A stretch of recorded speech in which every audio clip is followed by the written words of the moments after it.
রহমত পূর্ণ হোক প্রভাত আমার, তাহাজ্জুদ আর ফজরের অভ্যাস আছে যার, রহমত পূর্ণ প্রভাত হয় তার। আলহামদুলিল্লাহি রাব্বিল আলামিন, আসসালাতু ওয়াসসালামু আলা সাইয়্যিদিল মুরসালিন, আম্মা বা'দু, আউযু বিল্লাহি মিনাশ শাইতানির রাজীম, বিসমিল্লাহির রহমানির রহিম। আসসালাতু ওয়াসসালামু আলাইকা ইয়া রাসূলুল্লাহ ওয়া আলা আলিকা ওয়া আসহাবিকা ইয়া হাবিবাল্লাহ। আসসালাতু ওয়াসসালামু আলাইকা ইয়া নবিয়াল্লাহ ওয়া আলা আলিকা ওয়া আসহাবিকা ইয়া নূরাল্লাহ। মাদানী চ্যানেলের দর্শক শ্রোতা, আলহামদুলিল্লাহ আরও একবার উপস্থিত হয়েছি রহমতপূর্ণ প্রভাত অনুষ্ঠান নিয়ে। যে যেখান থেকে আমাদের অনুষ্ঠান দেখছেন, দূরে কিংবা কাছে, দেশে কিংবা প্রবাসে, সকল দর্শককে জানাই আন্তরিক মোবারকবাদ। হাজারো ব্যস্ততার মাঝেও আপনারা মাদানী চ্যানেলকে সময় দিচ্ছেন, প্রোগ্রাম দেখছেন, অনুষ্ঠানের ফিডব্যাক দিচ্ছেন, এর জন্য শুকরিয়া আদায় করছি। নবী রাহমাত শাফি উম্মত সাল্লাল্লাহু তাআলা আলাইহি ওয়াসাল্লামের আলিশান ফরমান, যে ব্যক্তি জুমার দিনে আমার উপর 80 বার দুরূদ শরীফ পাঠ করবে, আল্লাহ তাবারক ওয়া তাআলা ওই ব্যক্তির 80 বছরের গুনাহকে ক্ষমা করে দেবেন। দর্শক, আজকের প্রোগ্রামে ইনশাআল্লাহ তাবারক ওয়া তাআলা হামদে বারি তাআলা, নাতে রাসূল মকবুল সাল্লাল্লাহু আলাইহি সাল্লাম শুনবো। আমরা আরেকটি বিষয় নিয়েছি আলোচনা করার জন্য, নেকির দাওয়াত দেওয়ার জন্য। কি বিষয় নিয়েছি তাও আপনাদেরকে জানাবো, অবশ্যই সাথে থাকতে হবে। আর বিষয় জেনেই হামদে বারি তাআলা শুনবো, এরপরে আলোচনায় যাব। আল্লাহ তাবারক ওয়া তাআলা প্রত্যেকটা সেকেন্ডের হিসাব নেবেন কাল কিয়ামতের ময়দানে, আপনার থেকে, আমার থেকে। আর এই কথাও কোরআনে পাকের মধ্যে এসেছে, যাররা যাররা পরিমাণের হিসাব আল্লাহ তাআলা নিবেন বান্দা থেকে। আর যার থেকে আল্লাহ হিসাব নিবে, তা সে বুঝে যাবে যে হিসাব যেহেতু আল্লাহ নিছেন, তো জবাব দেওয়া এবং বাঁচা খুব কষ্ট হয়ে যাবে। আর যদি আল্লাহ তাবারক ওয়া তাআলা বিনা হিসাবে কাউকে ছেড়ে দেন, বিনা হিসাবে মাফ করে দেন, তো সেও বুঝে যাবে যেহেতু আল্লাহ হেসান করেছেন, হিসাব নিচ্ছেন না, তো আমার তরি পার হয়ে গেছে। আর এই হিসাবের কথা যখন আসে, তখন দিনের কথাও আসে, রাতের কথাও আসে। আর হিসাবের কথা যখন আসে, সকালের কথাও আসে। মানুষের জীবনে জানি না কত শত সকাল অতিবাহিত হয়েছে, আপনার জীবনে কত সকাল অতিবাহিত হয়েছে, হয়তো আপনার গোনা বাছা নেই। আপনি নিজেও জানেন না যে আমার জীবনে কতগুলো সকাল অতিবাহিত হলো। আর এই সকালটা এক একজনের এক এক রকমের অতিবাহিত হয়। এমনও মানুষ পাবেন, চোখ খোলার সাথে সাথে হাতে মোবাইল নেবে, স্ক্রিন অন করবে, হয়তো টাইম দেখবে, আর না হয়তো মেসেজ দেখবে যে কে কে মেসেজ করলো সকালে উঠে। এক ধরনের মানুষ এমন পাবেন। আর এক ধরনের মানুষ পাবেন, ঘুম থেকে উঠেই আগে টাইম দেখবে ফজর রক্ত আছে কিনা। আর এক ধরনের মানুষ পাবেন, ঘুম থেকে উঠেই আগে টাইম দেখবে তাহাজ্জুদের সময় আছে কিনা। আবার অনেক ধরনের মানুষ দেখবেন যে মোবাইল হাতে নেবে না, ঘুম থেকে উঠলো তো আধা ঘন্টা, 1.5 ঘন্টা, 1 ঘন্টা শুধু ওই বালিশ বিছানা এখানে গড়াগড়ি করবে। কেননা ঘুম ভাঙার পরে উঠতে লেট হচ্ছে, উঠতে মন চাচ্ছে না, অলস ব্যক্তি এরকম যারা আছে। কিছু মানুষ আছে ঘুম থেকে উঠেই বসে যাবে, বসে তার টুপি পাগড়ি খুঁজবে যে টুপি পাগড়ি কোথায়, নামাজের জন্য দাঁড়াবো আমি। এরকমের এক একজনের এক এক রকমের ভাবে সকাল হয় বা সকাল কাটে। এর মধ্যে যাদের সকাল আল্লাহ তাআলার জন্য হয়, একটা কথা হয়তো আপনারা শুনেছেন, একটি সকাল আল্লাহর পথে। আবার এই পথকে অন্য কোনো পথ ভেবে নেবেন না আপনারা। একটি সকাল যদি আল্লাহ তাআলার রাস্তায় ব্যয় করতে পারি, একটি সকাল যদি আল্লাহ তাআলার স্মরণে আমরা অতিবাহিত করতে পারি, একটি সকাল যদি কোরআন ও সুন্নাত মোতাবেক পরিচালনা করতে পারি, হয়তো বা জীবনের সেরা সকাল হবে এটা আমার জন্য। জীবনের সেরা সকাল হবে ওটাই, যে সকালটা আমি আল্লাহ তার রাসূলের জন্য অতিবাহিত করলাম, যে সকালটা আমি কোরআন ও হাদিসের হুকুম মোতাবেক অতিবাহিত করতে পারলাম। যদি জীবনে এমনটা একদিনও হয়, তবে মনে করবেন ওই পুরোটা দিন আপনার জন্য এক শান্তিময় দিন অতিবাহিত হবে, যদি একটা সকালও আপনি আল্লাহ তাআলার জন্য অতিবাহিত করতে পারেন। আর যদি সকালটা হওয়ার পরেই মাথার মধ্যে দুশ্চিন্তা বা খারাপ কিছু গবেষণা চলে আপনার ভিতরে, তবে সে সকালটাও আল্লাহর জন্য নয়, আর সে দিনটাও আল্লাহর জন্য নয়। কেননা সকালে উঠে অনেক মানুষের মন মানসিকতা কাজ করে যে অফিসে যাওয়ার টাইম মাত্র 1 ঘন্টা বাকি আছে, উঠতে হবে, ফ্রেশ হতে হবে, নাস্তা পানি করতে হবে, অফিসে যেতে হবে, আজকে কোন কাজগুলো কাকে দিয়ে করানো যায়, কাকে ঠকানো যায়, কারটা আত্মসাৎ করা যায়, কাকে মারা যায়, কাকে ধমক দেওয়া যায়, কার উপরে নিপীড়ন চালানো যায়। এক এক রকমের এক একজনের মন মানসিকতা সকালে উঠেই। আচ্ছা, সকালবেলা উঠেই যারা অফিস না করে, স্বাভাবিকভাবে সংসারে ঘরে থাকে, তাদের মধ্যে একটা মন মানসিকতা এমন হতে পারে, সকালে উঠে কোন কোন কাজগুলো করবে, আগে খেতে যাবে, ঘরে করবে, বাইরে যাবে, বাজারে যাবে, কোনটা কোনটা করবে। তবে এটাও নর্মাল বিষয়, যখন কারো মধ্যে চলে আসে না আজকের দিনটা আমি কাকে ঠকাতে পারি, কার থেকে সম্পদ আত্মসাৎ করতে পারি, কার ব্যাপারে মিথ্যা গীবত বলতে পারি, কার উপরে অত্যাচার জুলুম চালাতে পারি, সকালবেলা উঠে চিন্তা ভাবনা আজকে বিচার কোথায় আছে, সেখানে গিয়ে জুলুম অত্যাচার কার উপরে চালাতে পারি। তো ও সকাল তো শয়তানের জন্য, ওই সকালটা আর আল্লাহ তাআলার জন্য হলো না। তো আজকের বিষয় আমরা নিয়েছি আল্লাহর জন্য একটি সকাল। দেখব কার কোন ব্যক্তির সকালটা আল্লাহর জন্য হয়, আল্লাহর জন্য অতিবাহিত করে। আজকের প্রোগ্রাম থেকে আশা করি ইনশাআল্লাহ তাবারাক ওয়া তাআলা অনেক কিছু জানার আছে, আমাদের অনেক কিছু বোঝার আছে, অনেক কিছু শেখারও আছে। কেননা এই পর্যন্ত একটা সকালও আল্লাহ তাআলার জন্য আমরা অতিবাহিত করতে পারছি কি না আজকের প্রোগ্রাম থেকে তাও জানা হয়ে যাবে ইনশাআল্লাহ তাবারাক ওয়া তাআলার কোরআনে পাকের মধ্যেও সকালবেলা নিয়ে, সকালের টাইম নিয়ে অনেকগুলো আয়াতে কারিমা আছে।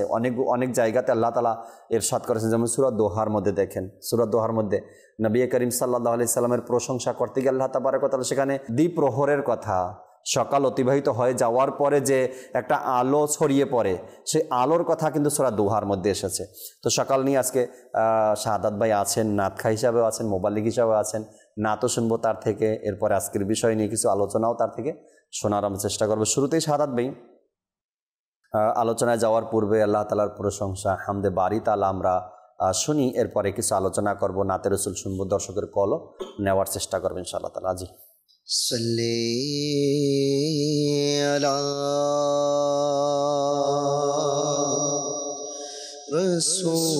রাসূলিনা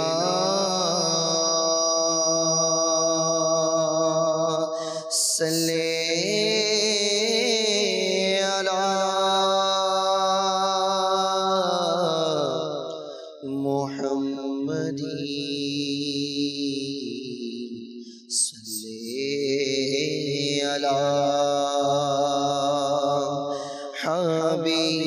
হাবিবিনা সাল্লি আলা মুহাম্মাদিন।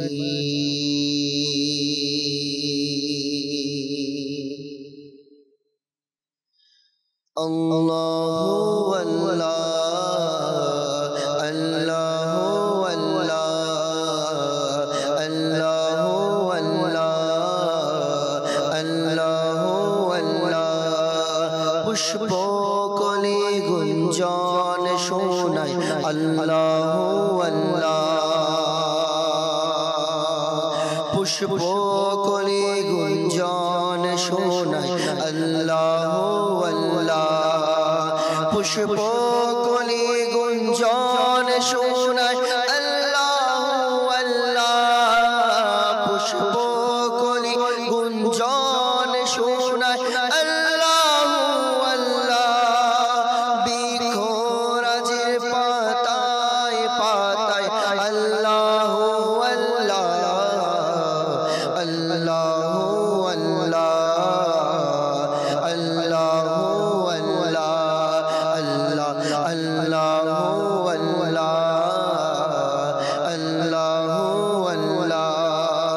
গগনে পানি মেঘ মালায় আল্লাহু আল্লাহ। গগনে পানি মেঘ মালায় আল্লাহু আল্লাহ। গগনে পানি মেঘ মালায় আল্লাহু আল্লাহ। গগনে পানি মেঘ মালায় আল্লাহু আল্লাহ। পর্বতের চূড়ায় চূড়ায় আল্লাহু আল্লাহ আল্লাহু আল্লাহ আল্লাহু আল্লাহ আল্লাহু আল্লাহ আল্লাহু আল্লাহ। সূরা আর-রহমান হুকবা আর সূরা ইখলাস। সূরা আর-রহমান হুকবা আর সূরা ইখলাস। সূরা আর-রহমান হুকবা আর সূরা ইখলাস। সূরা আর-রহমান হুকবা আর সূরা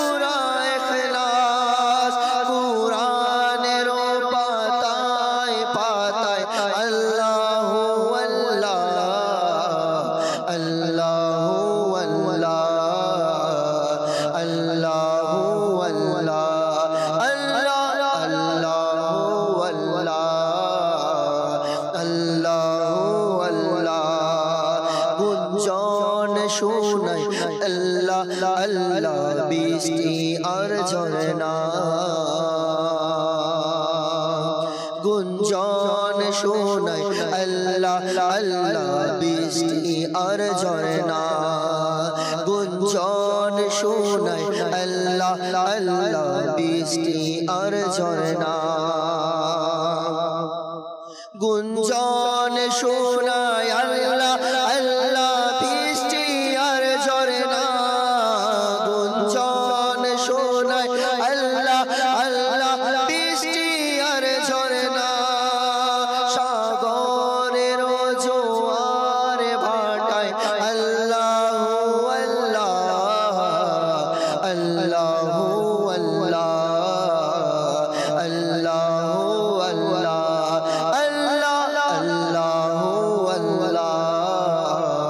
আল্লাহু আল্লাহ চন্দ্র সূর্য গ্রহ তারা পবন মেঘমালা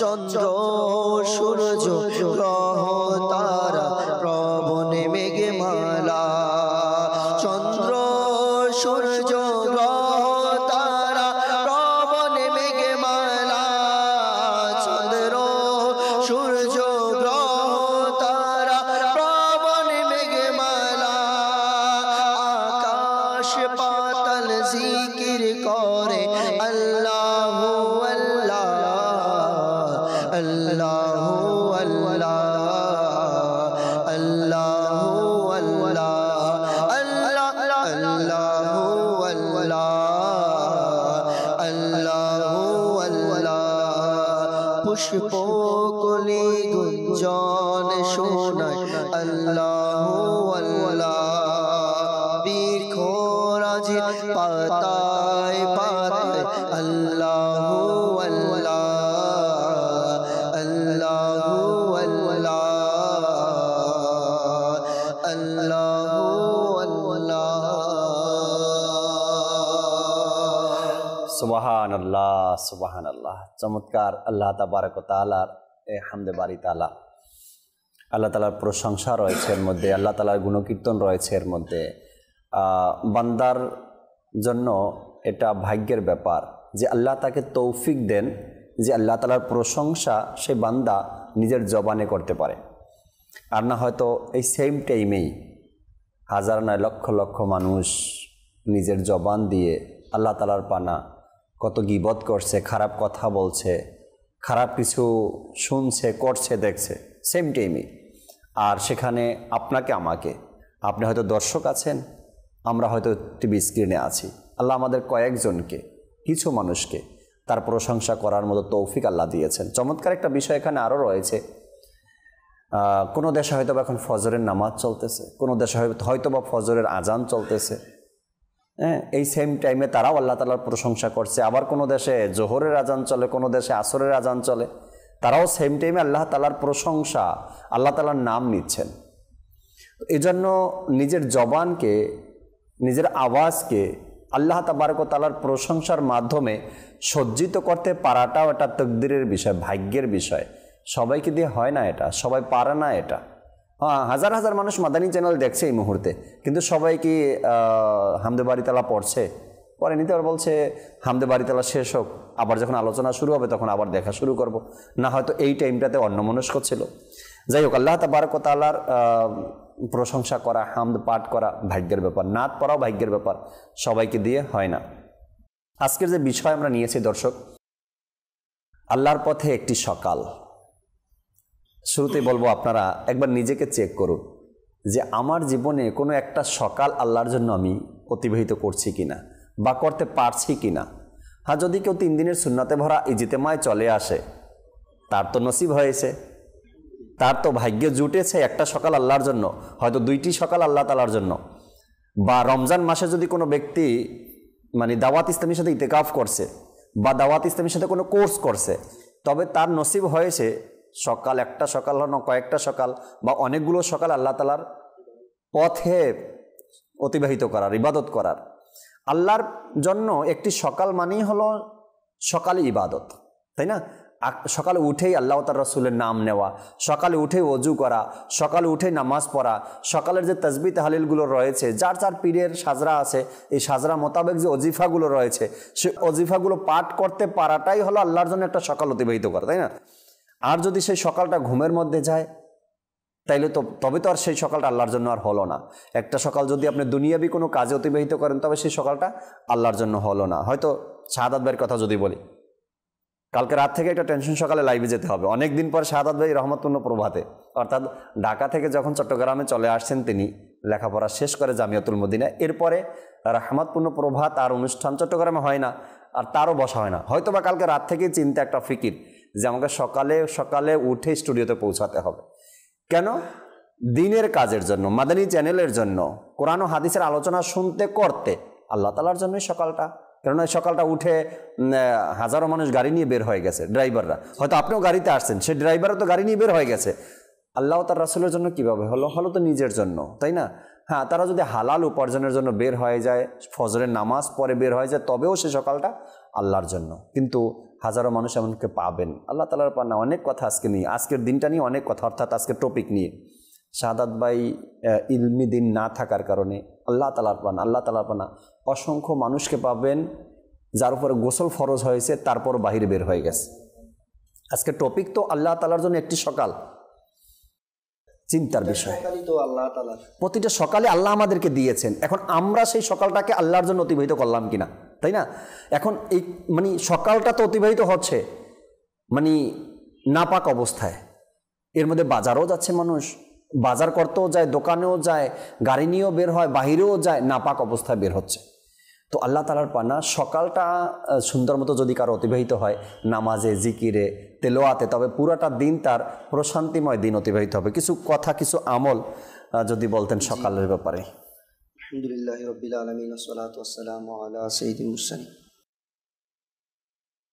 একটি হাদিস শরীফের মধ্যে বর্ণিত রয়েছে যে হযরতে সাইয়্যিদুনা মাকাল বিন ইয়াসার রহমতুল্লাহি তাআলা আলাইহি থেকে বর্ণিত, আমাদের প্রিয় নবী সাল্লাল্লাহু তাআলা আলাইহি সাল্লাম ইরশাদ করেন, যে ব্যক্তি সকাল বেলায় 3 বার এই আয়াত পাঠ করবে এবং সূরা হাশরের শেষ 3 আয়াত পাঠ করবে, তাহলে আল্লাহ তাআলা তার জন্য 70,000 ফেরেশতা নির্ধারণ করে দেন। সুবহানাল্লাহি ওয়া বিহামদিহি। 70,000 ফেরেশতা ওই ব্যক্তির জন্য আল্লাহ, যারা সন্ধ্যা পর্যন্ত তার জন্য রহমতের দোয়া করেন। সুবহানাল্লাহ সুবহানাল্লাহি ওয়া বিহামদিহি। আর যদি সে ওই দিন মারা যায় তবে সে শহীদদের মর্যাদা পাবে। সুবহানাল্লাহ, অর্থাৎ শহীদ হবে যেদিন সে এই আমলটা করবে। জি, এবং সন্ধ্যাবেলায় পাঠ করে তবে সকাল পর্যন্ত এর ফজিলতই পেতে থাকবে। অর্থাৎ যদি সকালে পাঠ করে তাহলে 70,000 ফেরেশতা সন্ধ্যা পর্যন্ত তার জন্য মাগফিরাতের দোয়া করবে, এবং ওই দিন যদি সে মারা যায় শহীদের মর্যাদা পাবে। আর যদি সন্ধ্যায় পাঠ করে সেই ফজিলত তাকে সারা রাতের জন্য দেওয়া হবে। আল্লাহ বলা হচ্ছে কি, আউযু বিল্লাহিস সামিল আলিম মিনাশ শাইতানির রাজিম, এটার সাথে সাথে সূরা হাশরের শেষ 3 আয়াত, যেটা আমরা ফজরে মসজিদে পড়ানো হয়, কি করি, পাঠ করি। আমাদের যারা মসজিদের মধ্যে ফজরের নামাজের পর পরই এই আয়াতটা কি করা হয়, পাঠ করা হয়। যে মসজিদে পাঠ করে সেটা তো সৌভাগ্যবান। যাদের ফজর এবং মাগরিব জামাত সহকারে পড়ার অভ্যাসে মোবারকা আছে, তাই না? তারা হয়তো বা জানবে বা শুনবে যে এই ফজরে সূরা হাশরের শেষ 3 আয়াত পড়ানো হয় বা পড়া হয়, বা আবার মাগরিবে অনেক মসজিদের মধ্যে দেখছি আমি আবার আসরের পরেও, কেননা আসরের পরের সময়টা সন্ধ্যা বলা হয়। আমাদের ফয়জানের মধ্যে আসরের নামাজের পরে হাশরের শেষ 3 আয়াত পড়া হয়। যারা জামাত সহকারে নামাজ পড়লো তাদের জন্য এটা অর্জন হবে। আচ্ছা, এই ফজরের নামাজও হলো এবং এই মোবারক আমলটাও তারা পেয়ে গেল, ফজরের নামাজও পড়া হয়ে গেল এবং আমলটাও তারা পেয়ে গেল। আসলে সচরাচর প্রত্যেকটি মসজিদে দেখা যায় এগুলো পড়া হয় না, কিন্তু অনেক যে মসজিদে পড়া হয় সে মসজিদ সৌভাগ্যবান। আর হুজুর তো পড়াচ্ছে, আসলে হুজুর যে এর সওয়াব পাচ্ছে, যে ব্যক্তিগণ পড়ছে, যারা ফজরের নামাজ পড়েছে জামাত সহকারে আদায় করেছে, সাথে সাথে হুজুরও পড়াচ্ছে, তারাও পড়ছে, তার সওয়াব মুসল্লিরাও পাচ্ছে, কিন্তু হুজুরের দ্বিগুণ সওয়াব হচ্ছে। সুবহানাল্লাহ। এর থেকে উৎসাহ দিচ্ছেন ইমাম সাহেবকে। আমাদের উচিত সকাল সন্ধ্যা সূরা হাশরের 3 আয়াত হ্যাঁ, পড়ার কিছু সিস্টেম কিন্তু আবার আল্লাহ তাআলার দয়া কিবলা আমির আহলে সুন্নাত দামাত বারাকাতুহুল আলিয়া আমাদেরকে সিস্টেমও দিয়েছে। কোন মসজিদের মধ্যে ভিন্ন সিস্টেম দেখা যায়, কিন্তু সূরা হাশরের শেষ 3 আয়াত পড়ার যে সিস্টেম আমিরুল সুন্নাত দিয়েছে, সবচেয়ে উত্তম পদ্ধতি এটাই বলেছেন তিনি যে ইমাম সাহেব হাশরের শেষ 3 আয়াত পড়বে আর মুসল্লিরা চুপচাপ শুনবে। উত্তম পদ্ধতি এটা দিয়েছেন। তো এটা যদি হয় তো কি হবে যে আপনি শোনানোর উদ্দেশ্যে যে তেলাওয়াত করছেন তারা ওয়াজিব আদায় করছে, চুপ থেকে তেলাওয়াতটা শোনার, তাই না? সওয়াব উভয় পক্ষে পেয়ে যাবে, ফজিলত তারা পেয়ে যাবে মদিনা, তার ফজিলতের মধ্যে কোনো কমতি হবে না। সুবহানাল্লাহ ওয়া বিহামদিহি। তো আলহামদুলিল্লাহ এই সৌভাগ্য আসলে সচরাচর সবার হয় না। ফজরের নামাজই তো নসিব হয়। ফজরের নামাজের পর যেই আমরা সময়টা অতিবাহিত করি, অনেকেই দেখা যায় যে আপনি বলেছেন আসলে অনেকের চিন্তাধারা অনেক রকম হয়ে থাকে, অনেক রকম। যেমন আপনি বলেছেন অনেকের মাআযাল্লাহ গোসল ফরজ হয়ে থাকে, ঘর থেকে বের হয়ে যায়, অনেক কাজ করে, আল্লাহ তাআলার যেই রহমত সেই রহমত থেকে সে বঞ্চিত, একে তো বঞ্চিত হচ্ছে, দ্বিতীয়ত কিতাবের মধ্যে বর্ণিত রয়েছে প্রত্যেকটি কদমে কদমে তার উপর আল্লাহ তাআলার রহমতের ফেরেশতাগণ লানত দিচ্ছে। আর যদি আল্লাহ না করুক ওই ব্যক্তি যদি ওই অবস্থায় মৃত্যুবরণ করে তাহলে তার কি হবে? যারা গোসল করাবে তারা তো জানে না যে তার উপরে গোসল ফরজ ছিল। একটা বিষয় এখানে কাজ করে, যারা গোসল করাবে তারা জানে না, এবং ফরজ গোসলের যে একটা নিয়ম কানুন রয়েছে শরীয়তেও জানি না, ওই নিয়মটাও জানি না। কিন্তু এভাবে যারা করি আমরা, আমাদের তওবাও করা উচিত এবং ভবিষ্যতে এমন ভুল না করার নিয়ত আমাদের করা উচিত। জাকির ভাই, আরেকটা হচ্ছে কি, আমি তওবা তখনই তো করব যখন আমি জানবো। রাইট। এই সম্পর্কে আমার ইলম তো থাকা দরকার। আমার ইলম নেই, আমি কিভাবে তওবা করব? আমি তো মনে করছি যে আমি তো ঠিক আছি, আমি প্রতিদিন সকালে যেভাবে উঠতেছি ওইভাবেই আছি, কিন্তু মাআযাল্লাহ আল্লাহ তাআলার পানা, আমার যে সকালটা অতিবাহিত হচ্ছে ওটা আল্লাহ তাআলার নাফরমানির মধ্যে অতিবাহিত হচ্ছে। আর আল্লাহ তাআলার রহমতের ফেরেশতা যারা আমাদের জন্য সবসময় দোয়া করার জন্য আসে, তারা ওই ব্যক্তির জন্য কি করে? লানত করে। তো এই সম্পর্কে ইলমে দ্বীন অর্জন করা আপনার জন্য ফরজ। রাইট। দুনিয়াতে আপনি যেই কাজই করেন, যে বিজনেস করেন বা বিবাহ করেন বা কোনো একটি কাজের মধ্যে আগাচ্ছেন, তাহলে ওই সম্পর্কে আপনার ইলমে দ্বীন অর্জন করা, দ্বীনের জ্ঞান থাকা ফরজ। অবশ্যই জানতে হবে, ওটা প্রত্যেকটা ধাপে ধাপে, আপনার একসাথেই যে প্রত্যেকটা ইলম ফরজ হয়ে গেছে তা না। সেটা আপনি ওই মনে করেন আপনি বিজনেস করতেছেন, বিজনেস কি সবাই করে? না, সবাই করে, যারা করবে তাদের জন্য। এখন আপনি যদি বলেন সবার থেকে করতে হবে, না, তা না। হ্যাঁ, ওইটা যেমন মনে করেন ইলমে দ্বীনের ধাপ রয়েছে, যেমন নামাজ সবার জন্য ফরজ। যখন আমার আপনার উপরে নামাজ ফরজ, যেই বয়সে গিয়ে ওই বয়সে গিয়ে নামাজের মাসলা জানাও ফরজ আমার ফরজ।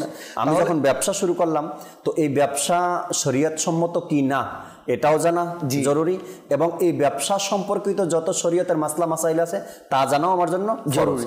আচ্ছা, আমি নামাজ আমার উপর ফরজ হলো, মাসলা মাসাইল, ব্যবসা তো পরে আসবে। যদি আমি ছাত্র থাকি, আমার ছাত্র ভাইদের কি হক আছে এটাও জানতে হবে আমাকে। আমি যদি ছাত্র থাকি, আমার টিচারের কি হক আছে তাও আমাকে জানতে হবে। আমি যদি ভাই থাকি, তো ভাই বোনের কি হক আছে তাও আমাকে জানতে হবে।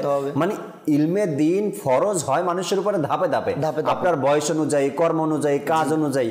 আমরা যদি এখন মনে করি যে সব জ্ঞান একসাথে, এটা তো আলিমে দ্বীন যারা, তারা আল্লাহ তাআলার দয়ায় মাদ্রাসায় লেখাপড়া করার পরে প্রত্যেকটা জ্ঞান তারা অর্জন করে না একসাথে, এরপর তারা ওটা ধীরে ধীরে অ্যাপ্লাই করে। আমরা যারা সাধারণ মানুষ আছি, আমাদের যখন প্রয়োজন যেই জিনিসটা, মানুষ হজে কখন যায়, হজের সম্পদ তার জমা হলে তারপরে হজে যায়। হজে যখন তার উপর হজ ফরজ, তখন হজের বিষয়বস্তু জানা, মাসলা মাসাইল জানা তার উপরে তখন ফরজ হয়ে যায়। এভাবে করে যখন কেউ বিয়ে শাদী করে, 25 বছর 20 বছর, যখন যে বয়সে যে বিয়ে করে, বিয়ের পরে একটা হক আদায় করার ব্যাপারে, স্বামী স্ত্রীর হকের ব্যাপারে, অথবা বিবাহিত জীবন কিভাবে অতিবাহিত করবে, ওই পর্যায়ে গিয়ে মা বাবার সাথে কেমন ব্যবহার করবে, শ্বশুরবাড়ির মানুষের সাথে কেমন ব্যবহার করবে, আমরা কি পারি না নিয়ত করতে কি আমাদের প্রত্যেকটা সকাল যেন আল্লাহ তাআলার জন্য হয়? হ্যাঁ, আমরা যখন ঘুম থেকে উঠি, হাদিসে পাকের মধ্যে চমৎকার দোয়া দেওয়া আছে না, ঘুম থেকে ওঠা, তাই না? একবারও কি এই দোয়ার অর্থ বা তর্জমা আমরা পরে দেখছি? যে হাদিসে পাকের মধ্যে যে দোয়া বলা হয়েছে ঘুম থেকে উঠে পড়ার, আল্লাহ তোমার শুকরিয়া আদায় করছি, আমাকে তুমি আরেকবার অর্থাৎ আমি মারা গিয়েছিলাম, মৃত্যুবরণ করেছি, সেখান থেকে তুমি আমাকে আবার জীবিত করেছো। মানুষ যখন মারা যায়, ঘুমিয়ে যায়, সেটাকে মৃত্যুর সাথে বলা হয়েছে, তুলনা করা হয়েছে হাদিসে পাকের মধ্যে। তো সেখান থেকে আমি শুকরিয়া আদায় করছি, আল্লাহ তোমার শুকরিয়া যে তুমি আমাকে মৃত্যু থেকে আবার জীবিত করছো। এই যে সকালটা শুরু হলো একটা দোয়া পাঠের মাধ্যমে। সায়েন্স কি বলে? সকালের যদি কোনো ব্যক্তি ঘুম থেকে উঠে অজু করতে যায়, সায়েন্স বলে যে যখন সে ঘুমায় আর ঘুমের মধ্যে যখন নাক দিয়ে শ্বাস প্রশ্বাস ছাড়া আসা যাওয়া করে নাক দিয়ে, তখন কিছু জীবাণু তার নাকের মধ্যে জমে থাকে সারা রাত। কোনো ব্যক্তি 5 ঘন্টা, 6 ঘন্টা, 7 ঘন্টা রাত্রে ঘুমায়। এই 6-7 ঘন্টা যখন কোনো ব্যক্তি রাত্রে ঘুমায় আর ঘুম থেকে উঠে যখন সে অজু করতে যায়, অজু করতে গেলে নাকে পানি দিতে হয়। সায়েন্স বলে যদি কোনো ব্যক্তি কন্টিনিউ সবসময় এই কাজটা করে, তবে নাকের ভিতরে যত ধরনের রোগ বালাই হয় মানুষের, এটা থেকে সে হেফাজত থাকবে। কেননা জীবাণু যে রাত্রে জমা হয়, ওটা সকালে অজুর সাথে সে পরিষ্কার করে দেয়। এরপরে দেখেন ঘাড় মাছের কথা অন্যভাবে বলছে, গড়গড়া করার কথা সায়েন্স অন্যভাবে বলছে, মিসওয়াক করার কথা সায়েন্স অন্যভাবে বলছে। যদি কোনো ব্যক্তি সকালে উঠে মিসওয়াক করে, তার ব্রেন, তার নলেজ, এগুলো আরো সফট হবে, আরো কাজে বেশি দিবে, তার যত বেশি সফট থাকবে। এভাবে করে এক একটা বিষয় এক এক রকমের এক একজনে লিখেছেন তার কিতাবের মধ্যে। তো সকালবেলা উঠে কিছু কাজ করার ফজিলতই ভিন্ন, কিছু আমল করার ফজিলতই ভিন্ন। দেখা গেছে এগুলো থেকে আমরা অনেকটাই বঞ্চিত। আমাদেরকে জানি না কোন দুনিয়া পেয়েছে, আর আমরা ওই দুনিয়ার পিছনে ঘুরতে গিয়ে সকালে উঠে অনেকের জবান থেকে গালিগালাজ শুরু হয়ে যায়। অনেকে ঘুম ভাঙ্গে ফোন রিসিভের মাধ্যমে, কল আসছে তো ফোন রিসিভ করলো, ভাই এখন আপনি আসেননি বা এখন আপনি বের হননি, আপনার জন্য অপেক্ষা করছি। তো এদিক থেকে ফের ওকে ধমক দেওয়া হয়, গালি দেওয়া হয়। এই চিন্তাধারাটা থাকে যে আজকে আমরা ব্যবসার মধ্যে কিভাবে বেনিফিট করব, কিভাবে মানুষকে ধোঁকা দিব। এই সকালে তো যে আপনি যে বলেছেন যে কবরের মধ্যে যখন উঠবে, যদি কবরের মধ্যে যদি আমার এই চিন্তাধারাটা হয়, আমি দুনিয়াতে সবসময় তো এই চিন্তাধারা করতাম, তখন তার কি হবে? এটা তো ঘুমের মধ্যেও হয় মানুষের। হয়তো আপনি জানেন কিনা, দেখছেন কিনা, দিনের বেলায় মানুষ যে কথাগুলো কল্পনা করে না, ঘুমের মধ্যে ওটা অনেকে, যাদের ঘুমের মধ্যে কথা বলার অভ্যাস আছে না, ঘুমের মধ্যেও বলে, হ্যাঁ এটা দিকে নেই, এটা এমন কর। যদি কর্মচারীকে ধমক দেয় তো সেখানে ঘুমের মধ্যে ধমক দেয়, এটা কর, এটা কর। আপনি যেটা বলেছেন, যেমন সচরাচর যখন আমি মাদ্রাসাতুল মদিনায় পড়েছিলাম, তখন দেখতাম রাতের বেলায় অনেক ছাত্ররা ঘুম থেকে উঠে কোরআনের পাকের তেলাওয়াত করতো ঘুমের মধ্যে। রাইট। তারপর আবার যখন জামিয়াতুল মদিনায় পড়ছি, হাদিসে পাক পড়াচ্ছে, অনেকে হাদিসে পাক পড়তো, অনেকে হয়তো নাহু সরফ, যে অ্যারাবিক গ্রামার, ওইগুলা পড়তো। তো ওইগুলা ঘুমের মধ্যে পড়তো। কেন? ওই যে দিনের মধ্যে সারাদিন এটাই চিন্তাধারা ছিল। তো রাতে ঘুমের মধ্যেও কি করতো, এগুলা পড়তো। দুনিয়াতে এমন হয় যে আমার রাত, আমার দিন, আমার সকালটা এভাবে অতিবাহিত হচ্ছে যে আমি কাকে কিভাবে ধোঁকা দিব, কার সম্পদ আত্মসাৎ করবো, আল্লাহ তাআলার। যদি কবরের মধ্যে এমন চিন্তা ভাবনা হয়, মানে চিন্তা ভাবনা যদি এমন হয় আর ফেরেশতারা ওই সময় উপস্থিত থাকে, তখন অবস্থা কি হবে আমার, তাই না? সব জায়গাতেই ভয় করা উচিত, সব জায়গাতে, সেটা দুনিয়া হোক, সেটা মসজিদ হোক, সেটা ঘর হোক, সেটা ব্যবসা প্রতিষ্ঠান হোক, সব জায়গাতেই আল্লাহ তাআলার ভয় করা উচিত। তবে আমাদের সকালও আল্লাহ তাআলার জন্য হবে, আমাদের রাতও আল্লাহ তাআলার জন্য হবে, আমাদের দিনও আল্লাহ তাআলার জন্য হবে, আমাদের প্রতিটা মুহূর্তই আল্লাহ তাআলার জন্য হবে। আমরা একটি নাতে রাসূল মকবুল সাল্লাল্লাহু আলাইহি সাল্লাম শুনবো অনুষ্ঠানে। এরপর আল্লাহ চায় দর্শক আপনাদের কলগুলো নেওয়ার চেষ্টা করব এবং আরও কিছু আলোচনাও আজকের এই অনুষ্ঠানে আপনাদের সামনে আলোচনা করার চেষ্টা করবো। আছে জি সাদাত ভাই, একটি কালাম আমাদেরকে শোনান। আমিও যাব একদিন সোনার মদিনা, আমিও যাব একদিন সোনার মদিনা, পূরণ হবে আমার মনের বাসনা, দেখব যখন আমি সোনার মদিনা, দেখব যখন আমি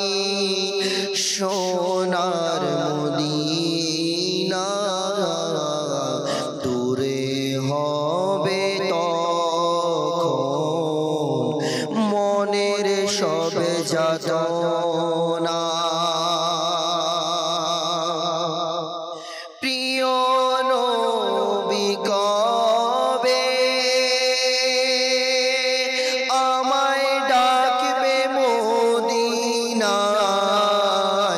বলবো গিয়ে আমি মনের দুঃখ সে তাই মনের দুঃখ সে তাই প্রিয় নবী কবে ডাকবে মদিনায় বলবো আমি গিয়ে মনের দুঃখ সে তাই মনের দুঃখ সে তাই কাফেলা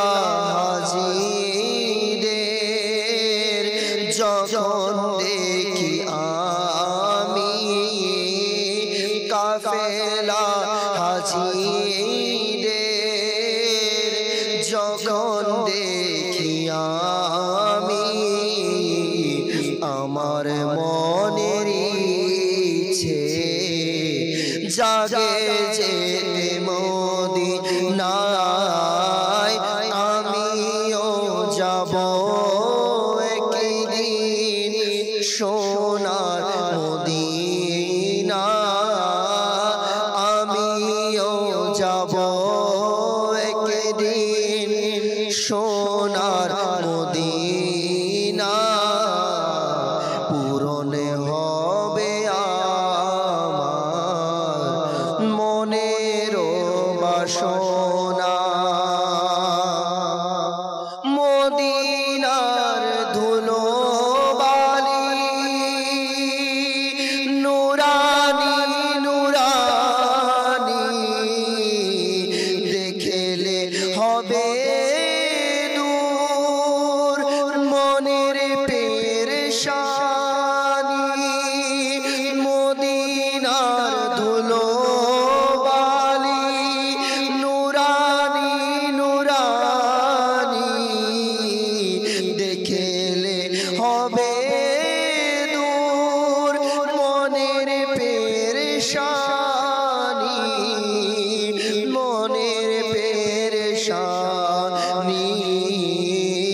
মদিনা শহর কেন এত নুরানি মদিনা শহর কেন এত নুরানি মদিনা শহরে আছে নূরে মদিনা আমিও যাব একদিন সোনার মদিনা আমিও যাব একদিন সোনার মদিনা পূরণ হবে আমার মনের বাসনা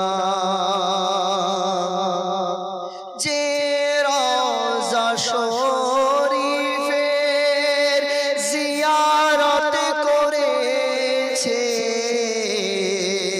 শাফাত তারি তরে ওয়াজিব হয়েছে ওয়াজিব হয়েছে যে রওজা শরীফের জিয়ারত করেছে শাফাত তারি তরে ওয়াজিব হয়েছে ওয়াজিব হয়েছে শাফাত প্রিয় নবীর পেতে মদিনায় শাফাত প্রিয় নবীর পেতে মদিনায় চলো না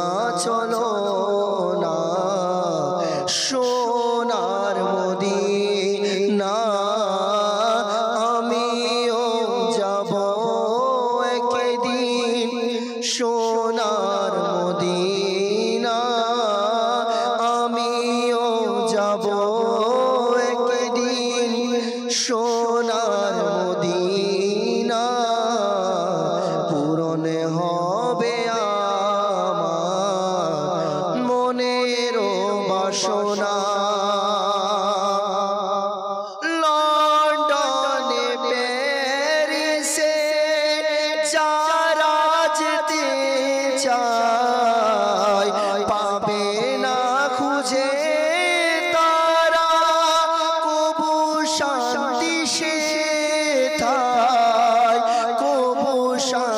সে ঠাই পেতে চাই যারা মনের চির প্রশান্তি, পেতে চাই যারা মনের চির প্রশান্তি, তারা যেন যায় দেখে সোনার মদিনা। আমিও যাব একদিন সোনার মদিনা, আমিও যাব একদিন সোনার মদিনা। পূরণ হবে আমার মনের বাসনা, মদিনার বিরহে যারা কেঁদে মদিনার বিরহে যারা কেঁদে কেঁদে সারা, আমার প্রিয় নবী তুমি তাদের সাহারা, তুমি তাদের সাহারা। প্রিয় নবী তুমি তাদের ডেকে নাও না, প্রিয় নবী তুমি আমাদের ডেকে নাও না। বিরহ জ্বালা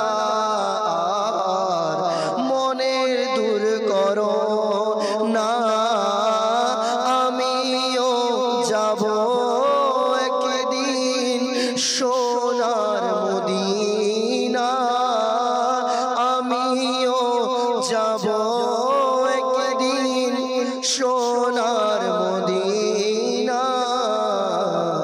পূরণ হবে আমার মনের সব যাতনা। মাশাআল্লাহ মাশাআল্লাহ। সত্যি যেদিন মদিনায় যেতে পারবেন ওই দিন মনের বাসনা আল্লাহ পূরণ করবে। আল্লাহ তাআলা কবুল করে নিক। সকল আশিককে মদিনায় হাজিরি আল্লাহ তাআলা নসিব করে দিক। যদি ভাগ্যে থাকে, যদি তামান্না থাকে, যদি মদিনায় যাওয়ার প্রতি কোনো ব্যক্তির মনের টান থাকে, তবে আল্লাহ চাই ইনশাআল্লাহ তাআলা আজ না হয় কাল কোনো না কোনো একদিন দেখবেন আপনার নামেও ডাক চলে আসছে। কিভাবে আসবে, কার মাধ্যমে আসবে, কখন আসবে, কে আইসা আপনাকে বলবে, আপনি কিছু বলতে পারবেন না। হঠাৎ দেখবেন একদিন আপনার ডাক চলে আসছে। তবে আপনাকে মদিনায় যাওয়ার জন্য সেই প্রেম ভালোবাসা আপনার অন্তরে রাখতে হবে, থাকতে হবে, কান্না করতে হবে, সবসময় স্মরণ করতে হবে মদিনার কথা।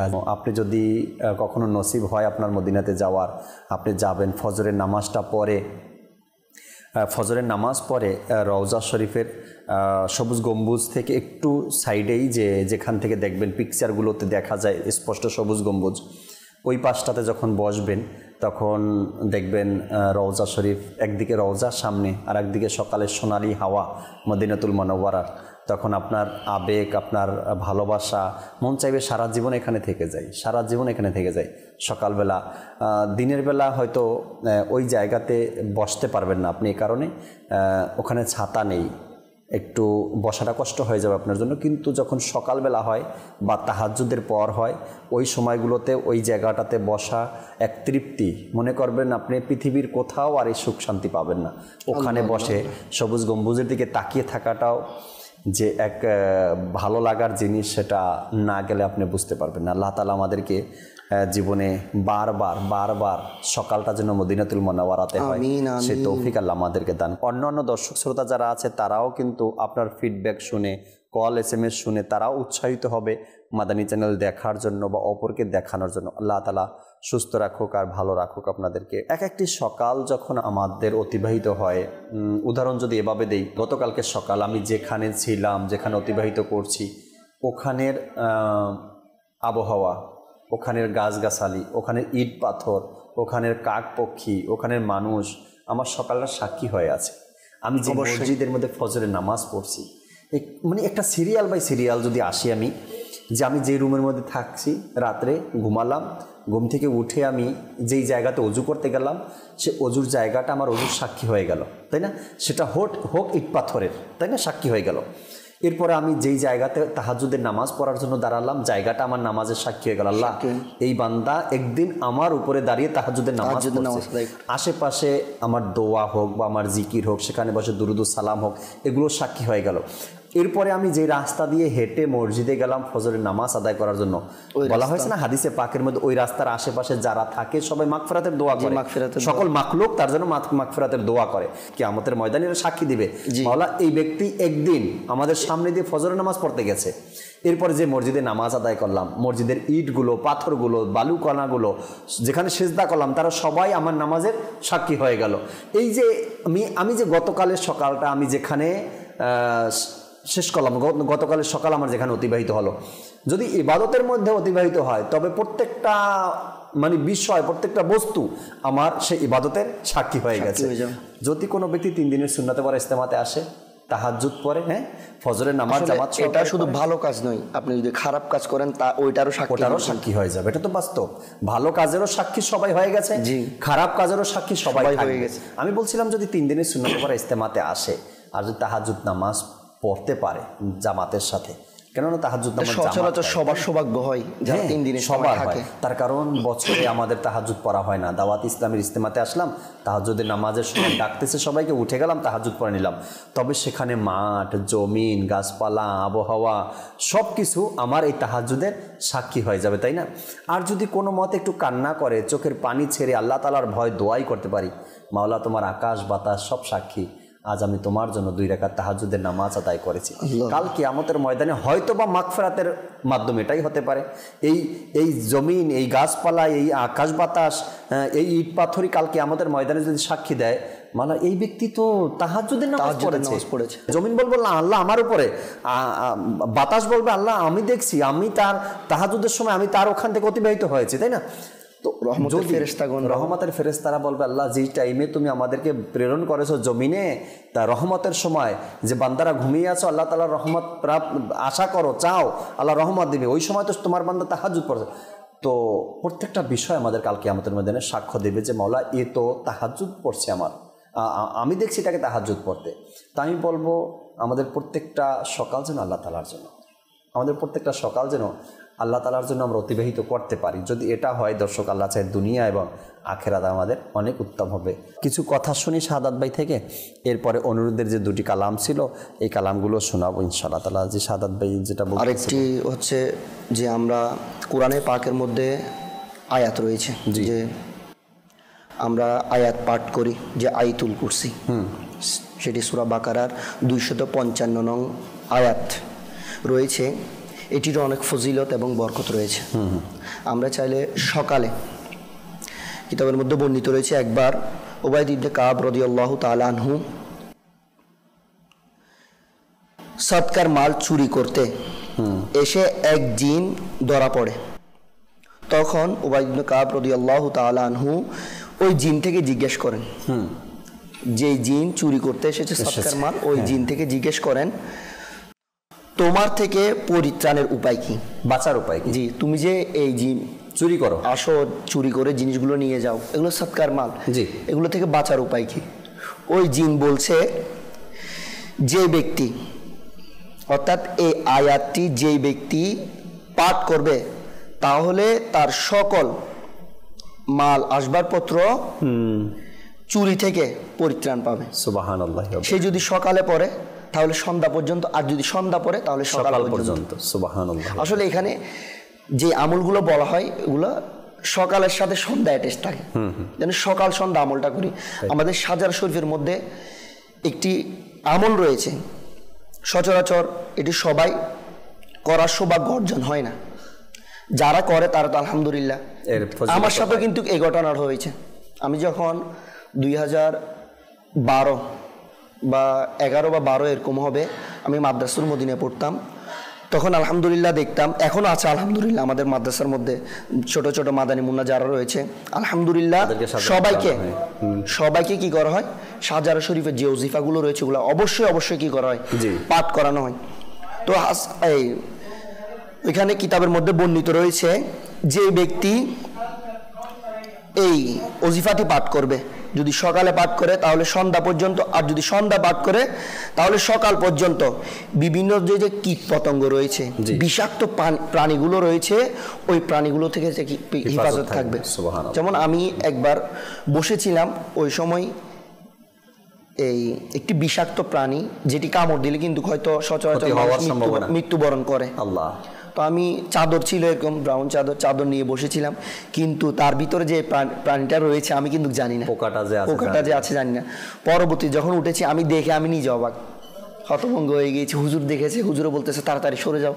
সরার পর বলতেছি, তো ভাবছি ওই আমার চিন্তাধারা এটা আসছে যে আমি সকালে যখন এই ওজিফাটা পাঠ করছি এই কারণে আল্লাহ পাক আমাকে কি করেছে, ওজিফার সদকা আল্লাহ তাআলা এই বিষাক্ত, ওই ওজিফাটা হচ্ছে আউযু বিকালিমাতিল্লাহি তাম্মাতি মিন শাররি মা খালাক। একদম ছোট। এটা আমাদের এই সাজার শরীফ যেটা রয়েছে, সাজার আরো কিছু আমল রয়েছে এখানে, আরো অনেক আমল রয়েছে, যেমন সূরা ফাতিহা, সূরা ইখলাস, চারকুল রয়েছে। এই সমস্ত ওজিফাগুলো সকাল সন্ধ্যা, যে আমার মুর্শিদে করিম আমির আলী সুন্নত বলেন এই ওজিফাগুলো কি করো। আসলে আমরা সবসময় কি চাই, নিজের লাভ চাই, নিজের লাভ চাই না। তো এটা তো অন্যের লাভের জন্য না, নিজের লাভের জন্য। আমরা যদি এটা নিজের জীবনে বাস্তবায়ন করতে পারি তাহলে আমরা তার থেকে উপকার গ্রহণ করতে পারি। একদম রাইট। এটা এমন একটি জিনিস, আপনি নিজের উপকার হবে, অন্যের উপকার হবে না, এরকম একটা জিনিস। এখন যদি আপনি আরেকজনকে শিখান, সে উপকৃত হবে, এমনটাই। তো সাথে সাথে আমি সবার কাছে রিকোয়েস্ট করবো, মাদানী চ্যানেল দর্শকবৃন্দ যারা রয়েছে, আমরা যে সাজারে শরীফের যে সমস্ত আমলগুলো রয়েছে, সকাল সন্ধ্যার আমল, কিছু কিছু আমল করি, ইনশাআল্লাহ আজ্জা ওয়াজাল দেখবেন আপনার পেরেশানি, অনেকে পেরেশানি থাকি, চিন্তাগ্রস্ত থাকি, ইনশাআল্লাহ এই আমলগুলো করার মাধ্যমে আপনার জীবনের যে সমস্ত সমস্যা রয়েছে সমস্যাগুলো সমাধান হয়ে যাবে এবং পেরেশানি দূর হয়ে যাবে, এবং আপনার জীবনের যে এক পরিবর্তন সেটা সে নিজেই উপলব্ধি করতে পারবে। সাজরা শরীফের মধ্যে রয়েছে এবং একটি হাদিসে পাকের মধ্যে রয়েছে, রসুল আকরাম সাল্লাল্লাহু আলাইহি সাল্লামের কাছে রসুল সাল্লাল্লাহু আলাইহি সাল্লাম যখন মা ফাতেমাতুজ জোহরা রাদিয়াল্লাহু তাআলা আনহার ঘরে গেলেন, গিয়ে দেখলেন তার ঘরের মধ্যে খাদেমা নেই, মানে নিজের কাজগুলো নিজেই করতেছেন এবং পরিশ্রম অনেক কষ্ট করে করতেছেন, সন্তানদের লালন পালন, ঘরে রান্না বান্না, ঘর পরিষ্কার, এই কাজগুলো নিজেই করতেছেন। তখন রসুল আকরাম সাল্লাল্লাহু আলাইহি সাল্লাম মা ফাতেমাতুজ জোহরা রাদিয়াল্লাহু তাআলা আনহাকে এক ওজিফা দিয়েছেন। তিনি রসুল সাল্লাল্লাহু আলাইহি সাল্লাম বললেন মা ফাতেমা রাদিয়াল্লাহু তাআলা আনহাকে যে তুমি যদি এই আমল করো তবে তোমার ক্লান্তি যে রয়েছে ক্লান্তিগুলো তোমার দূর হয়ে যাবে। আর এই ওজিফাটাও কিন্তু সাজরা শরীফের নেক আমল রিসালার মধ্যেও করতে বলা হয়, এবং সাজরা শরীফের মধ্যেও বলা হয়েছে যে প্রতি নামাজের পরে 33 বার সুবহানাল্লাহ, 33 বার আলহামদুলিল্লাহ, আর 34 বার আল্লাহু আকবার। এটাকে তাসবিহ ফাতেমা বলা হয়। নেক আমল রিসালার মধ্যে বিশেষ করে উল্লেখ রয়েছে এটা। তো এই তাসবিহ ফাতেমা যদি আমরা পড়তে পারি ফজরের নামাজের পরে, তবে ক্লান্তি দূর হয়ে যাবে। জোহরের নামাজের পরে, আসরের নামাজের পরে, মাগরিবের পরে, ইশারের পরে, 5 ওয়াক্ত নামাজের পরে তাসবিহ ফাতেমা পড়ার আমরা অভ্যাস করে নিই। এতে কি হবে, ক্লান্তিও দূর হয়ে যাবে, এর ফজিলতও আমরা পাবো। এরপর আপনি বলছিলেন আয়াতুল কুরসির কথা, বলা হয়েছে হাদিসে মোবারকার মধ্যে আয়াতুল কুরসি তো সব সময়ের জন্য, সব পেরেশানির জন্য, সব পেরেশানির ওজিফা আয়াতুল কুরসি বলা হয়েছে না। তো হাদিসে পাকের মধ্যে রয়েছে আয়াতুল কুরসির ব্যাপারে যে একজন মুমিন মুত্তাকি ব্যক্তির জান্নাতের মধ্যে আর তার মধ্যে ব্যবধান একটাই, শুধু মৃত্যুবরণ করা। যদি সে 5 ওয়াক্ত নামাজের পরে আয়াতুল কুরসি পড়ে, যদি সে 5 ওয়াক্ত নামাজের পরে আয়াতুল কুরসি পড়ে, তার মধ্যে আর জান্নাতের মধ্যে ব্যবধান এতটুকু, শুধু মৃত্যুবরণ করা। সে মারা যাবে আর ডাইরেক্ট জান্নাতে চলে যাবে। কত সুন্দর ওজিফা আয়াতুল কুরসি। প্রায় ঘরের মধ্যে এটা দেখা যায়, প্রায় মানুষের অভ্যাসের মধ্যে দেখা যায় যে কোনো পেরেশানি, কোনো কিছু আগে আয়াতুল কুরসি পড়ে, নিজের উপরে ফু দেয়, দম করে, বাচ্চার উপরে দেয়, কোনো পেরেশানি আসলে। অনেক ফজিলত আছে এটা ঝুলিয়ে রাখলে ঘরের মধ্যে। জি ঘরের মধ্যে যে সমস্ত মনে করেন জিনের জিনের আঁচড় থেকে বা দুষ্টমি থেকে বাঁচা যায় যদি আয়াতুল কুরসি। আর এরপর সাজরা শরীফের কথা বলেন, সাজরা শরীফের কথাও বলা হয় যে যদি কোনো ঘরে সাজরা শরীফ রাখে কোনো ব্যক্তি, তবে তার ঘরেও দুষ্ট জিন প্রবেশ করবে না। এখন তো আমরা সকালের কথা বলছি, যেহেতু সকাল নিয়ে আজকে প্রোগ্রাম, তো এগুলো পারস্পরিক মিলিত, যে সকালের আমল করতে গেলে সন্ধ্যার আমলের কথাও চলে আসে, সকালের আমলের কথা বলতে গেলে বা অন্য আমলের কথাও চলে আসে। আপনি সাজরা শরীফের ফজিলত শুনলেন, যে ঘরের মধ্যে রাখবে দুষ্ট দুষ্টু জিন আসতে পারবে না। প্রত্যেকটা ঘরে সাজানো শরীফ থাকা জরুরি, প্রত্যেকটা ঘরে। এরপরে আয়াতুল কুরসির ফজিলতের কথা শুনলাম, এরপর তাসবিহ ফাতেমার কথা শুনলাম। তো এই যে আমলগুলো, এগুলো সকাল সন্ধ্যা মিক্সভাবেই আপনি করতে পারবেন। তো আমাদের সকাল ভালো কাজের মধ্যে অতিবাহিত হওয়ার আর একটা গুণ হলো কোরআনে পাকের তেলাওয়াত। যদি আমরা কোরআনে পাকের তেলাওয়াতের মাধ্যমে সকালটাকে অতিবাহিত করতে পারি, আর এর ফজিলতের কথা তো শুনতেই থাকেন আপনারা। মাদানী চ্যানেলে কন্টিনিউ কোনো না কোনো প্রোগ্রাম কোরআন কেন্দ্রিক থাকবেই, এটা আমাদের একটা টার্গেট, যে মানে একটা প্রোগ্রাম সবসময় অবশ্যই কোরআন কেন্দ্রিক একটা প্রোগ্রাম থাকবেই, মানুষ যেন কোরআনের কথা শুনতে পারে, জানতে পারে। এর এখন বর্তমানে দেখেন হয়তো বা 2টা বা 3টা কোরআন কেন্দ্রিক চলতেছে, বা 4টা হতে পারে। একটা হলো লাইভ আমার রবের বাণী, একটা হলো আমাদের কোরআন, আমাদের জুনাইদ ভাই করে, আর একটা হলো সোহেল মাদানী করতেছেন কোরআনী সূরার ফজিলত, একটা করতেছেন চট্টগ্রাম থেকে আমাদের হাসান ভাই আসুন কোরআন শুনি, এরকম বা কোরআন শিখি, এরকমের কিছু একটা প্রোগ্রাম হাসান ভাইও করতেন চট্টগ্রাম থেকে। একসাথে 4টি প্রোগ্রাম কোরআন কেন্দ্রিক, কেন? যেন মানুষের মধ্যে কোরআনটা ঢুকে, মানুষের অন্তরে কোরআনের ভালোবাসা চলে আসে। আর এর মাধ্যমে ফজিলত ফায়দা কি হয়েছে, উপকারিতা কি হয়েছে?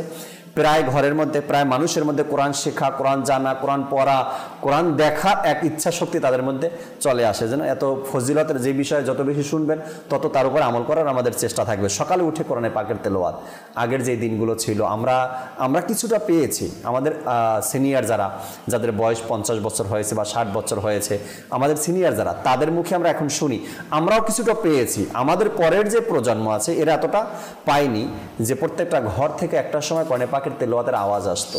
সকাল উঠে বাচ্চাদেরকে মক্তবে পাঠাতো, ঘরের মানুষ তেলাওয়াত করতো। আমার বাড়ির পাশে একটা বাড়ি আছে, এখন জানি না ওই বাড়িতে এইরকমের সকালে উঠে তেলাওয়াত হয় কিনা। আমি যখন ছোট ছিলাম ওই বাড়ির মুরব্বী ছিল, যাকে আমরা দাদা বলে ডাকতাম, তার কোরআনে পাকের তেলাওয়াতের আওয়াজ আমাদের বাড়ি থেকে শুনতাম আমরা। ফজরের পরেতে কোনো কোরআনে পাকের তেলাওয়াতের আওয়াজ আসতো আমাদের বাড়ি পর্যন্ত, সে নিজের বাড়িতে বসে কোরআনে পাকের তেলাওয়াত করতো। এরকমের নাকি গ্রামের মধ্যে, মহল্লার মধ্যে প্রত্যেকটা বাড়িতে, প্রত্যেকটা ঘরে ফজরের নামাজের পরে কোরআনে পাকের তেলাওয়াতের আওয়াজ আসতো। এখন কোথায়? এখন ঘরের পাশ দিয়ে যদি কেউ আসা যাওয়া করে, তবে সেখানে আল্লাহ তাআলার পানা মিউজিকের আওয়াজ আসে, মিউজিক শোনা যায়। তো তাদের সকালটা কেমন ছিল আর আমাদের সকালটা কেমন? তাদের সকালটাও অতিবাহিত হয়েছে, আমাদেরটাও অতিবাহিত হয়। যে ঘরের মধ্যে এখনো কোরআন পড়ে তাদেরও সকাল হয়, যে ঘরের মধ্যে মিউজিক চলে তাদেরও সকাল হয়, যে ঘরের মধ্যে কোরআন চলে তারাও ঘরের মধ্যে বসবাস করে, যে ঘরে মিউজিক চলে সে ঘরের মধ্যেও মানুষ বসবাস করে। যে ঘরের মধ্যে সকালবেলা উঠে কোরআনে পাকের তেলাওয়াত হয় ও ঘরেও রান্নাবান্না খানাদানা হয়, যে ঘরের মধ্যে মিউজিক চলে সকালে উঠে ও ঘরের মধ্যেও রান্নাবান্না খানাদানা হয়। উত্তম কোন ঘর সেটা যদি আপনার বিবেক দিয়ে আপনি বিবেচনা করতে পারেন, তবে আপনার বিবেক বলবে উত্তম তো সেই ঘর যে ঘরের মধ্যে সকালে উঠে কোরআনে পাকের তেলাওয়াত হয়।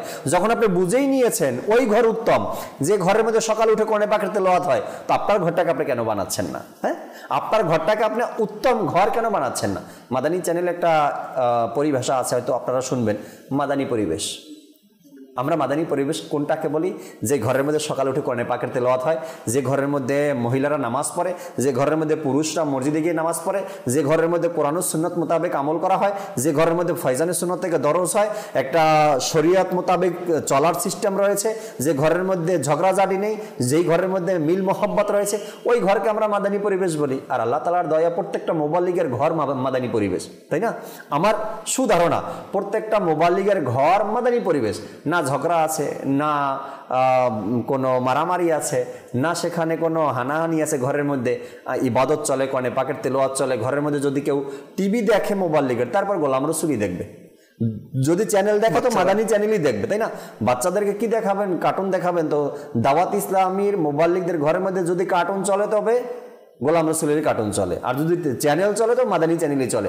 ওটাকে বলি আমরা মাদানী পরিবেশ। এখন আপনার কাছে যদি জিজ্ঞাসা করা হয়, প্রশ্ন করা হয়, তো আপনি কি বলবেন? হ্যাঁ, ওই ঘরটাই উত্তম, যে ঘরের মধ্যে এমন সুন্দর আমল, ইবাদত, দিনী কথা, কোরআন ও হাদিস, নামাজ, ইবাদত চলে, ওই ঘরটাই উত্তম। আপনার ঘরটা কি উত্তম দরকার নেই? নাকি এভাবেই ছেড়ে দিবেন? আমরণ পর্যন্ত আপনার ঘরে এভাবেই সকালে উঠে মিউজিক, সকালে উঠেই ঝগড়া, সকালে উঠেই ফেতনা, সকালে উঠে তুইতামারি, সকালে উঠেই বিভিন্নভাবে ক্রিটিসাইজ করা, এভাবে চলতে দিবেন? যদি না চান তবে দাওয়াত ইসলামের সঙ্গ দিন। দর্শক, আজকের যে বিষয় নিয়ে আমরা আলোচনা করছিলাম, একটি সকাল আল্লাহর পথে, দোয়া সকলের জন্য, একটি নয়, প্রত্যেকটা সকাল যেন আল্লাহ তাআলার জন্য হয়, প্রত্যেকটা সকাল যেন আল্লাহর জন্যই আমরা অতিবাহিত করতে পারি। সকালটাই যেন হয় আল্লাহ ও তার রাসূলের জন্য। এমনটা যদি হয় তবে নিজের জীবন দুনিয়াতেও কামিয়াব এবং আখিরাতেও কামিয়াব। ওই সকল ব্যক্তিদের জন্য তো অন্তর থেকে দোয়া এবং তাদের ভাগ্যের উপরে ঈর্ষাও হয়, যাদের সকালটা মক্কায় কাটে, যাদের সকালটা মদিনায় কাটে। হ্যাঁ, তারা চোখ খুলেই মদিনার হাওয়া বাতাস গায়ে লাগায়, ঘর থেকে যখন বের হয় তো মদিনার উদ্দেশ্যেই বের হয়। আল্লাহু আকবার। আর যারা হজ উমরাতে যায় তাদেরও সকালগুলো কত সুন্দরভাবে অতিবাহিত হয় না? কেমনভাবে অতিবাহিত হয়? আল্লাহ নসিব করুক প্রত্যেক, আমিন। যেন আমরা জীবনে একটা সকাল হলেও যেন আমার নবীর কদমে অতিবাহিত করতে পারি। কোন এক ইসলামী ভাই উমরাতে গিয়েছিলেন, সে সম্ভবত একদিনই পেয়েছে মদিনায় শুধু একদিনই পেয়েছে, তার অন্য কান্ট্রিতে ফ্লাইট ছিল। যখন দেশে আসলো তো তিনি বললেন যে 24 ঘন্টার চেয়েও কম, মদিনাতে 24 ঘন্টার চেয়েও কম সময় পেয়েছে। তার আব্বু আম্মু সাথে ছিল, এই কারণে সে মক্কায় থেকে মদিনায় আসতে পারেনি আগে, তার আব্বু আম্মুকে সাথে নিয়েই মদিনায় আসছে। আর মদিনায় আসার পরে তার ফ্লাইট 24 ঘন্টার আগেই ছিল।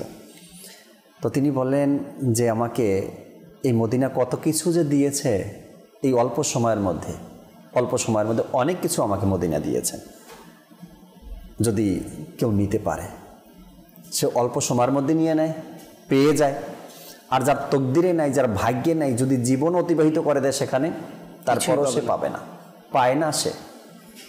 তো একটা কালামের মধ্যে আমি শুনেছিলাম যে এখানে 1000 নিঃশ্বাসের চাইতে মদিনাতে একটা নিঃশ্বাসই উত্তম। তো যারা গিয়েছে তাদের মদিনার সকালটা কেমন তাদেরকে জিজ্ঞাসা করবেন। আর যাদের ভিতরে আবেগ কাজ করে তাদেরকে জিজ্ঞাসা করেন যে আপনার একটি সকাল যদি মদিনায় আপনি কাটাতে পারেন আপনার কেমন লাগবে। উভয়ের কথাগুলো শুনবেন।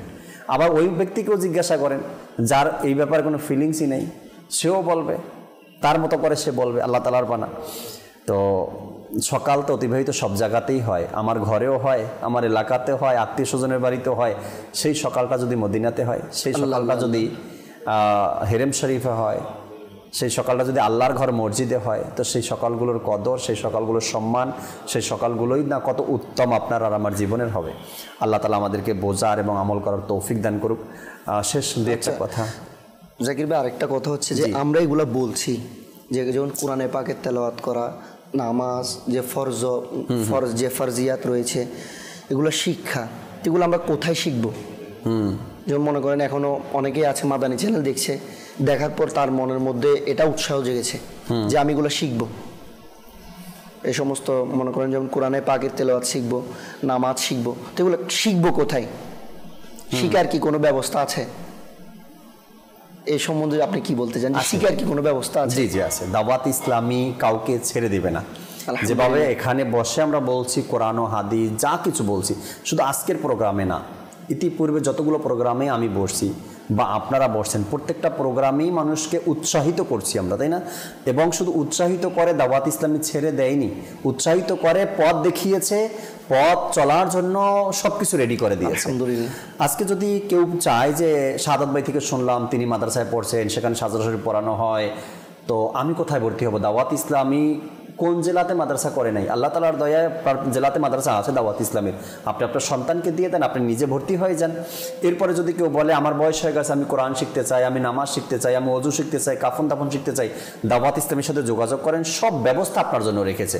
আপনি ছোট আছেন বা আপনার সন্তান আছে, আপনি আপনার সন্তানের জন্য চাচ্ছেন, দাওয়াত ইসলামী ব্যবস্থা রেখেছে। আপনি আপনার নিজের জন্য চাচ্ছেন, দাওয়াত ইসলামী ব্যবস্থা রেখেছে। আপনি আপনার ঘরের মহিলাদের জন্য চাচ্ছেন, দাওয়াত ইসলাম এই ব্যবস্থাও রেখেছে। আপনি আপনার উপযুক্ত ছেলের জন্য চাচ্ছেন, দাওয়াত ইসলাম ওই ব্যবস্থাও রেখেছে।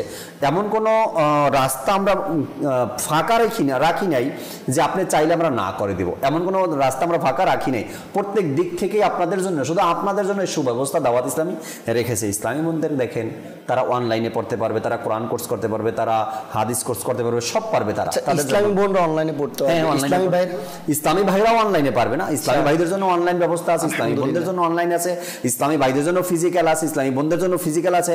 আচ্ছা, এগুলো তো আছে। এরপর যদি কেউ বলে আমি ব্যবসা করি, আমি জামিয়াতে পড়তে চাই, তাদের জন্য নাইট জামে আছে। আপনি মাত্র 2 ঘন্টা সময় দিবেন, যত বছর সময়ে সিলেবাস শেষ হবে আপনি মাদানী হয়ে যাবেন। ওখানের সিস্টেম সিলেবাস ওইভাবেই সাজানো হয়েছে। তো যেইভাবেই আপনি চান না কেন ওইভাবেই আপনি পারবেন দাওয়াত ইসলামী থেকে ফায়দা অর্জন করতে। একজন লোকের ব্যাপারে না বললেই নয়, সে দীর্ঘদিন পর্যন্ত ভালো একটা সময় তার অমুসলিম ছিল, ওই বিশ্বাসী ছিল, অমুসলিম, এরপরে সে যখন দাওয়াত ইসলামী পেয়েছে, সে ইসলাম গ্রহণ করলো। ইসলাম গ্রহণ করার পরে সে আলিম হবে, তার দাড়ি চুল সব সাদা হয়ে গেছে, ওই পর্যায়ে গিয়ে সে আলিম হয়েছে। আলহামদুলিল্লাহ। দাওয়াত ইসলামী আপনাকে ছেড়ে দিবে না। আপনি যদি চান দাওয়াত ইসলামী থেকে কিছু নিতে, তবে আল্লাহ তাআলার দয়ায় যেই সেক্টর থেকে, যেই দিক থেকে আপনি নিতে চান, ওই দিক থেকে দাওয়াত ইসলামী আপনাকে হেল্প করতে পারবে ইলমে দ্বীন শেখার ব্যাপারে। আল্লাহ তাআলা আমাদেরকে বোঝার, আমল করার তৌফিক। সর্বশেষ একটি আমল, নবী করিম রফুর রহিম সাল্লাল্লাহু তাআলা ইসলাম ইরশাদ করেন, যে ব্যক্তি সকালে 100 বার এবং সন্ধ্যায় 100 বার এই ওজিফাটি পাঠ করবে, কিয়ামতের দিন চার চেয়ে উৎকৃষ্ট কিছুই কেউ নিয়ে আসতে পারবে না। সকাল এবং সন্ধ্যা 100 বার এটা পড়তে হবে, 100 বার। সেটা হচ্ছে সুবহানাল্লাহি ওয়া বিহামদিহি, এই ওজিফাটি। তো ইনশাআল্লাহ আমরা কি করব?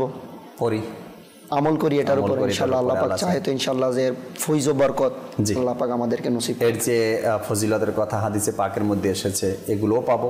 এবং এগুলো পড়ার পিছনে যে একটা কারণ আছে, যে সে কারণটা হলো আল্লাহ তাআলা আমাকে পেরেশানি মুক্ত রাখবে, বা আমার যা প্রয়োজন চাহিদা আল্লাহ তাআলা পূরণ করে দিবেন। যদি আল্লাহ তাআলার হুকুম হাকামগুলো মানি, আল্লাহ আমার পেরেশানি দূর করে দেবেন, আমার চাহিদা পূরণ করে দেবেন, এবং হৃদয়ের প্রশান্তি যেটা, এটাও আপনি খুঁজে পাবেন। আল্লাহ তাআলা বোঝার, আমল করার তৌফিক দিক। প্রত্যেকটা সকাল আল্লাহ তাআলার জন্য আমরা অতিবাহিত করতে পারি। আল্লাহ তাআলার দরবারে সেই দোয়া।